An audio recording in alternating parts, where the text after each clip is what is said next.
Hi, we're going to call to order this August 22nd, 2023 meeting of the Zoning Board of Appeals. And our first item is the Pledge of Allegiance. I pledge allegiance to the flag of the United States of America and to the republic for which it stands, one nation, under God, indivisible, with liberty and justice for all.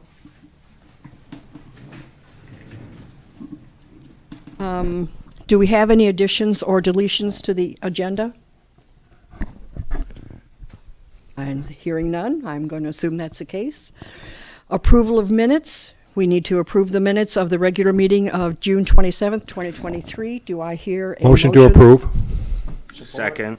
Okay, thank you. All in favor? Aye. Aye. And now we're moving on to public comment. Do we have any so far? All right. Now we're going to move on to our appeals up for this evening. And we have appeal number 23-006, Richard and Rosanna Hopper of 2209 Thorofare, requesting a public hearing before the zoning board for a variance to expand a non-conforming structure located at 22021 Thorofare, Lot 61, Gulf View Subdivision, Grosse Ile. Brian, do you want to give us a hand here?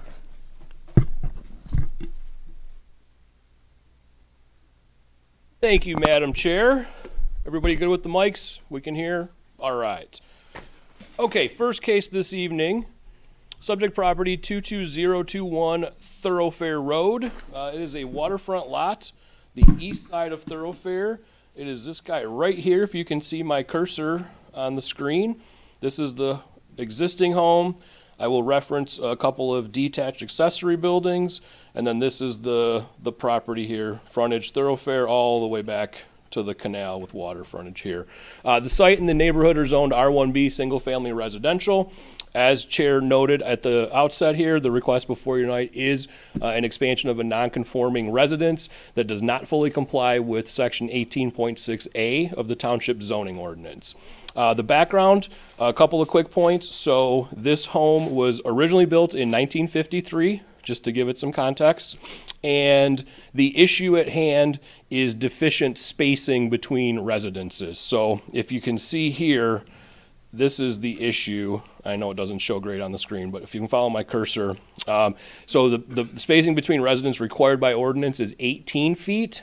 And the existing is just under 13 feet for these two homes right here. So one of the things I will point out later is one of the interesting things, at least that I thought as part of this case, is that the neighboring property, so we're already deficient on spacing, but the neighboring property is also deficient in minimum side yard setback. So I'm not trying to associate blame or anything like that, but I think if you look at this reasonably, I think to me the majority of the deficient spacing is tied to the neighboring property, which is something that is not under the control of your petitioner tonight. So just something I wanted to point out. So this is my typical slide for everyone. Left side of the screen, these are the review standards that the board is to apply in making its determination tonight.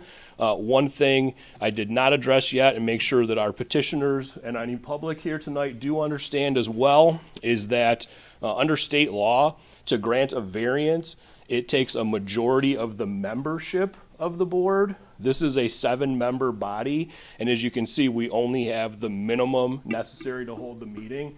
So in order to grant this request, and I'll say the same thing again with our second case, in order to grant the request tonight, it will take a 4-0 motion. So I want to make sure, board, reminder for you, applicants, public, make sure that you're aware of that as well and understand. So if a motion is made to grant the variance and it is a 3-1 vote, that is a denial. I know it doesn't seem logical, but under state law, that's how it works. So make sure that we're all on the same page because it gets a little quirky. So that being out of the way, so on the right side of the screen is the reason why we are here tonight.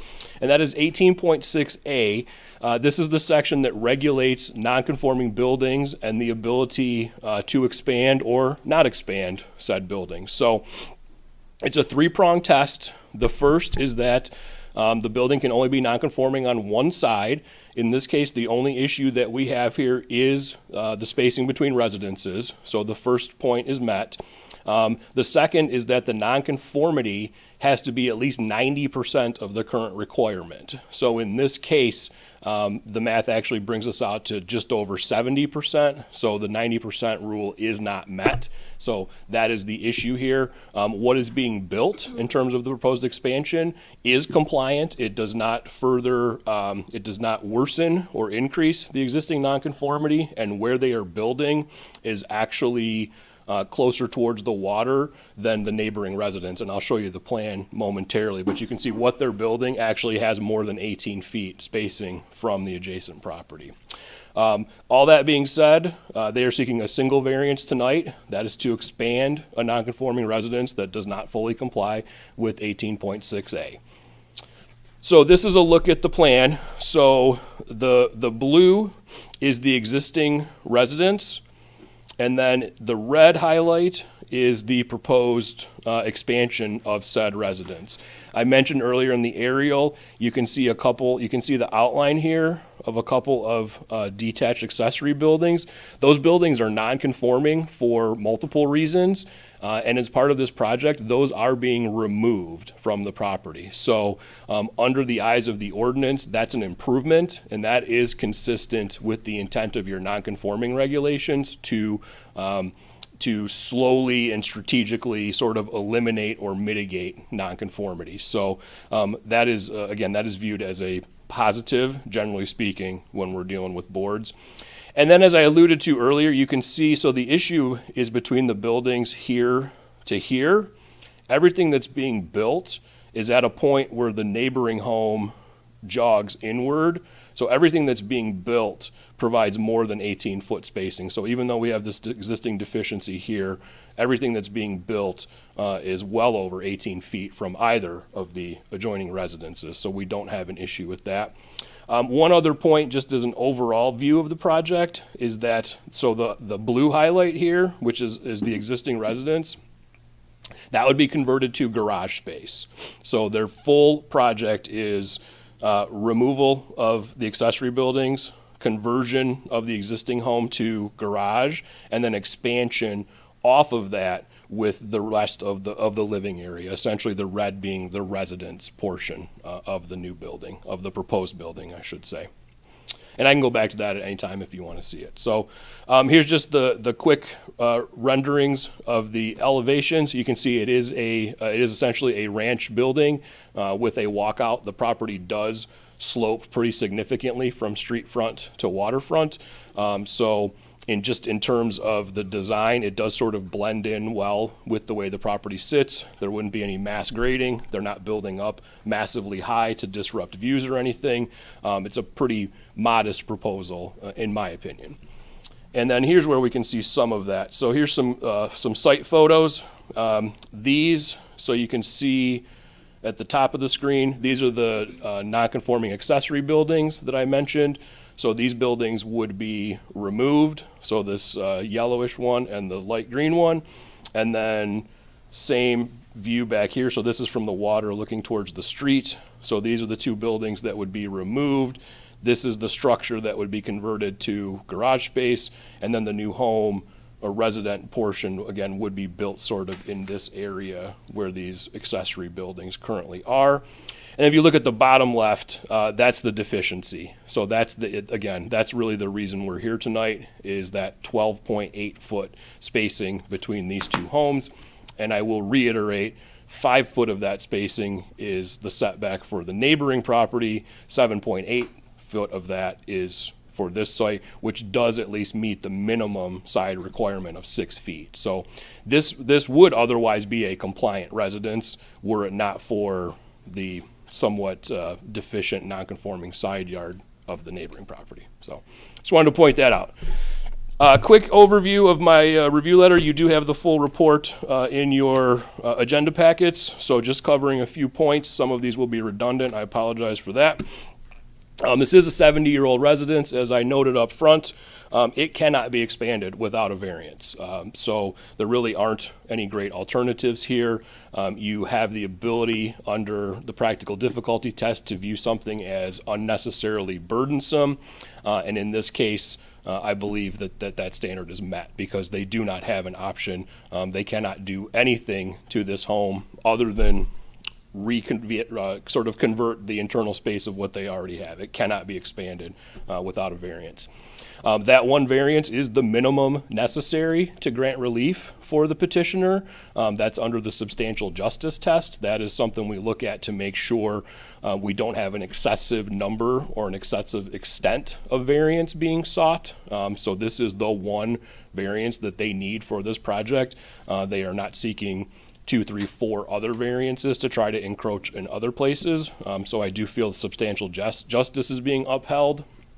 I did mention this twice now. They are removing 2 non-conforming buildings. That is consistent with the intent of your non-conforming regulations. So that is an improvement, generally speaking.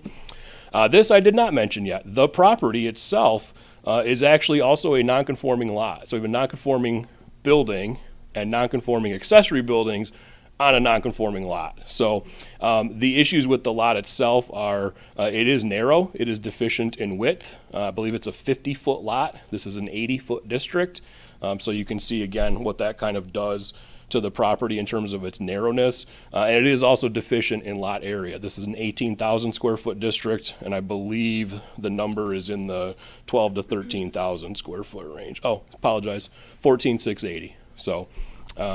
So again, we're short on area. We're also short on width, which I think is really the mitigating circumstance here. I've mentioned this as well. The deficient spacing is really more a character of the neighboring property than it is of the subject site. Subject site does provide more than the 6-foot minimum side yard setback, but that 18-foot becomes really difficult to meet on a 50-foot lot when your neighbor only has a 5-foot side yard setback. So I think those are some important considerations. In terms of neighborhood character and impact on surrounding properties, again, this is a 70-year-old home. You've seen, I'm not going to suggest that it's in any type of poor condition or anything like that, but I think it could use a little bit of investment, a little bit of improvement, modernization, and the removal of these non-conforming accessory buildings, I also view as a pretty big win in the eyes of the ordinance. So I don't really feel like there's anything in terms of character that's being impacted negatively or even altered. And then just sort of the catch-all closing point, all of the other standards, I don't really find any issues with things like traffic flow, what do we got? Supply of light and air, values, nuisance conditions, etc. So I believe that is everything I wanted to put forth. So Madam Chair, I'd be happy to take any questions that the board may have. Anybody have any questions for Brian? You're off the hot seat. I can come back if needed. Yes, you can. So now if we could hear from the applicant.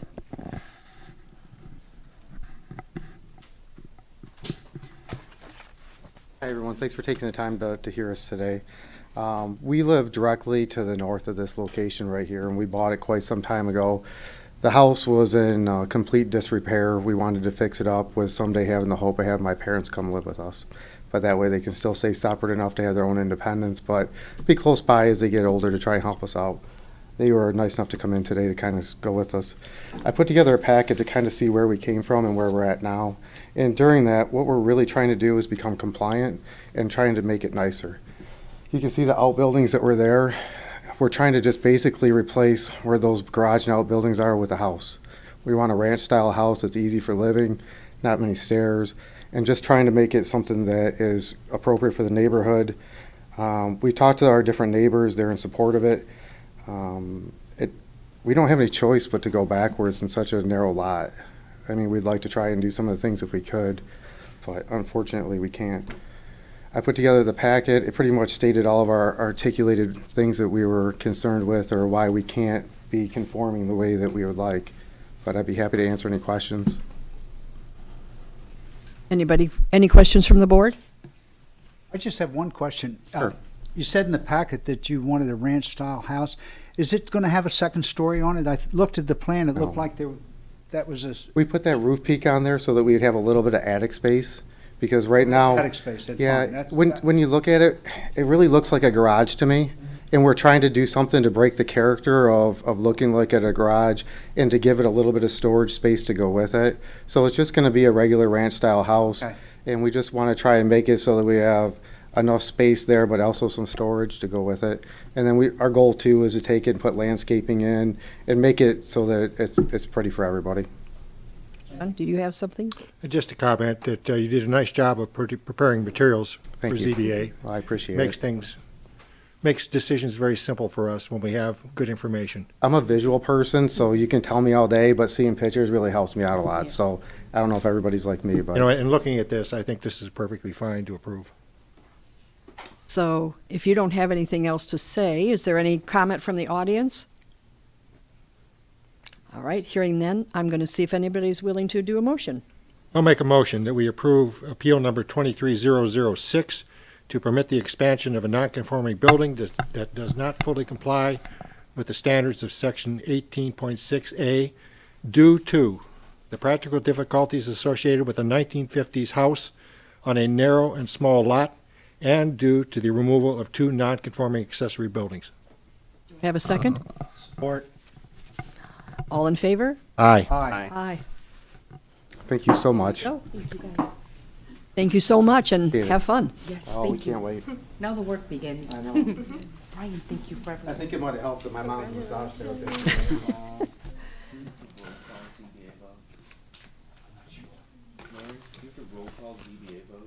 No. All right, we're going to, thank you very much for coming. We're going to move on now to appeal number 23-007, which is submitted by HP Foreclosure Solution LLC. And they're requesting a public hearing for a variance to expand a non-conforming structure located at 26059 Elba, Grosse Ile Township. Brian?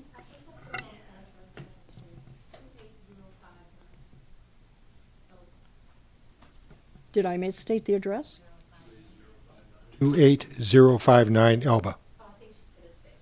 Oh. You're good. You're good. I thought I saw, but thought I could read.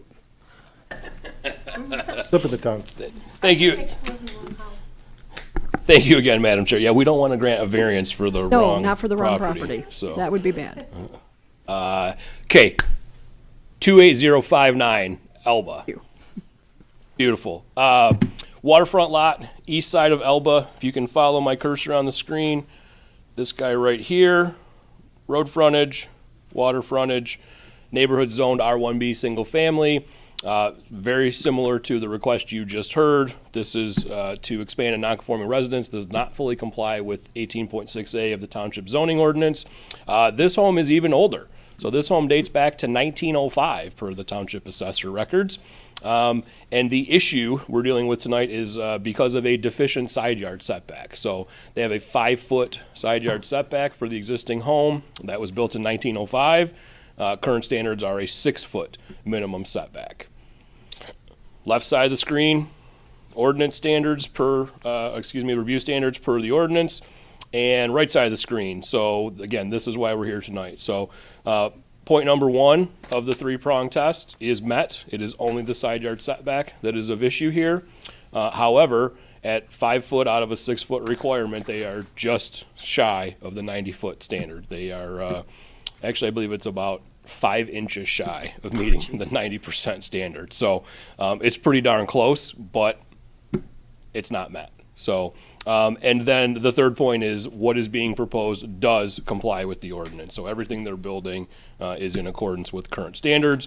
So that is the one variance being sought to expand non-conforming building that does not fully comply with section 18.6A. So here is a look, existing residence, and then a small addition out to the street front on the garage. And I believe the garage is being converted to a side entry garage as well. So this expansion is is intended to allow for side entry and also to really to improve it. If you're, I'm sure you were able to read through the materials.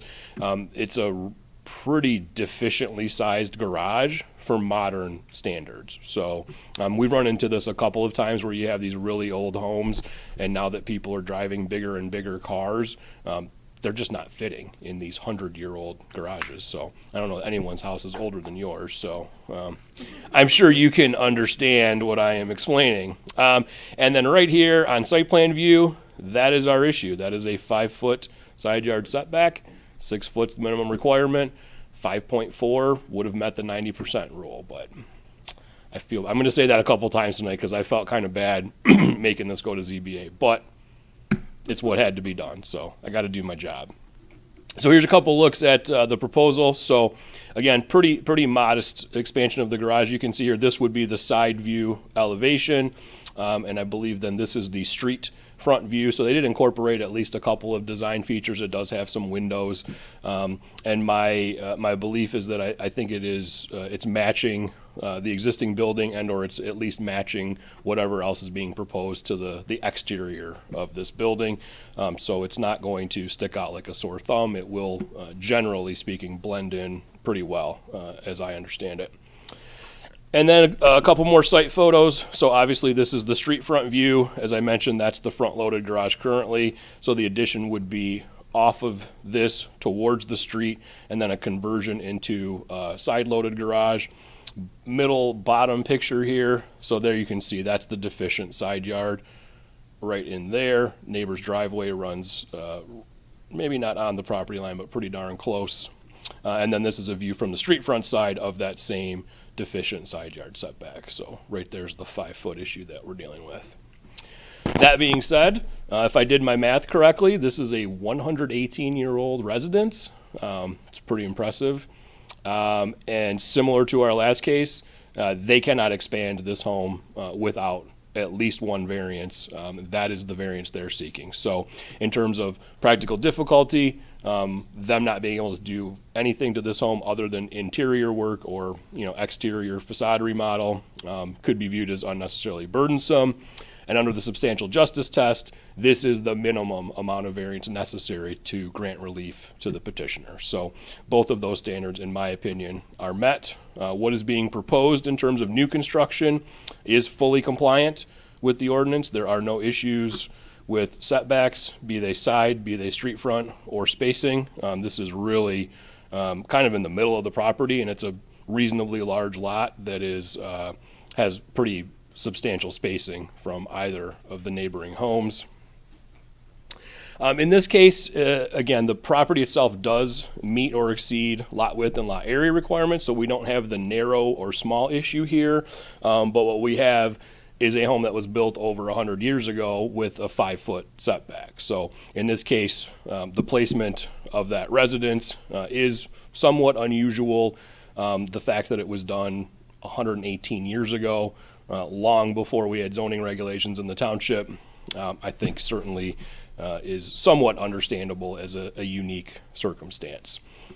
Similar to the last case, again, an older residence seeing some investment into these older properties, I think is generally a good thing, in my opinion. That should be of benefit to the neighborhood as a whole. We're not just seeing older homes left to fall into decrepit messes or become dangerous or blighted in any way. I think it's a good thing to see this happen, and an even better thing with a house that old to see investment go into it, and not simply have someone come in and tear it down to just build something new and modern. So I think that's generally a pretty impressive on the petitioner's part. Closing point, just a summary of all the other standards you have. I don't foresee issues with traffic flow, light and air, nuisance impacts, etc. So that's all I have, Madam Chair, but happy to take any questions. Any questions for Brian? Nope. So now we can hear from our applicant or representative. I can't see who it is. Thank you for seeing me this evening, and thank you for allowing me to come and make comments on this beautiful property. Excuse my voice. I'm very hoarse. I got a vow renewal this weekend, so we're exhausted. Company's gone. So I will try to make this brief for you. This property actually was in the Detroit news, and that's where we initially saw this property, and it was gorgeous. So as he said, it's 100 years old, and we didn't want to take anything away from it. It's a beautiful property. The only thing, like he said, to make it a little bit more not modernized, and that's kind of shortening what it really is to kind of expand the garage. And it's not expanding by any point that is over, zealous or taking away from the neighborhood. Is actually keeping the character of the house. We didn't even change the windows. We just enhanced them to make sure that this house looks exactly the way that it looked prior to us touching it. The only thing that will be changed is the inside particularly. We kept the elevations as far as height of the garage and everything the exact same. It will look exactly the same as the existing structure, which is white and stucco. So pretty much it's going to look the same. It's just going to be a little bit bigger and easier to get a car, which there isn't really no cars these days. Everything's turning into an SUV, to be able to get it into the garage without too much difficulty. Do you guys have any questions for me? Anybody have questions? Thank you very much. Thank you for having me. Any questions or comments from the audience for this? Would you please come to the podium so we can hear you? Thank you. I'm Dan Howarth. I'm the neighbor to the north there. After reviewing the material, I also do not have any objections. 28041 Yes. Elba Drive. Address. Thank you. After reviewing the material, I don't really see any issue with it either.